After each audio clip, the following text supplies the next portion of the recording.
တရက်ကိုကွန်ဘို9000ကျော်သုံးနိုင်လို့တနိုင်ငံလုံးကကွန်စားသူတွေကိုစိန်ခေါ်ထားတဲ့ကွန်ဘရင်ဖြာပုံမျိုးကကွန်ဘရင်ကကွန်တွေကိုတောက်တောက်ဆင်းပြီးစားပြသလိုအလိမ့်လိုက်လေးစားပြနေတာကြောင့်နာမည်ကြီးလာခဲ့ပါတယ်။သူရဲ့ဗီဒီယိုတွေထဲမှာဆိုင်ငယ်စီးရင်ကွန်တွေကိုတထုပ်ပြီးတထုပ်အဆက်မပြတ်ဝါပြနေပြီးအိမ်မှာကွန်ရက်တွေကိုအပုံလိုက်ချကနေ့စဉ်စားပြပါတယ်။တရက်ကိုကွန်ဘိုတင်9000ကနေတသိန်းကြားအထိကုန်ဆုံးနေရကြောင်းနောက်ဆုံးမှာတော့ channel မှာကိုပိုင်ကွန်ချန်မှာစိုက်ပျိုးထားရတယ်လို့ဆိုပါတယ်။အခုလိုမျိုးကွန်ရတွေကိုအလွန်ကျွံစားသုံးပြီးငွေကြေးအမြောက်အများသုံးစွဲနေတာက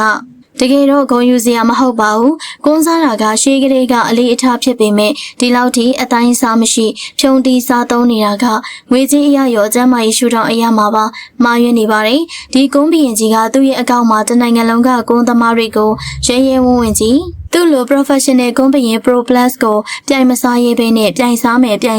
နဲ့မခေါ်နဲ့လို့ပြောထားပြီးတော့လက်တွေ့ရှင်ပြိုင်စားပြမယ်ဆိုရင်တော့ဖြာပုံကိုလာခဲ့ဆိုပြီး online ပေါ်မှာစိန်ခေါ်ထားပါတယ်အလုပ်ကိုင်နဲ့ဘဝတိုးတက်ရေးပညာရပ်တွေမှာစိန်ခေါ်တာမျိုးမဟုတ်ပဲကျန်းမာရေးကိုထိခိုက်စေတဲ့ကွန်စားခြင်းအလုပ်မှာသူ့ထက်ဘယ်သူမှပိုမစားနိုင်ဘူးဆိုပြီးကြွားလုံးထုတ်နေခဲ့ပါတယ်မြန်မာနိုင်ငံမှာသူ့လောက်ကွန်စားနိုင်တဲ့သူလည်းမရှိရကြောင်းနာမည်ကိုလည်းကွန်ဘရင် Pro Plus Professional ဆိုပြီးတော့ပေးထားပါတယ်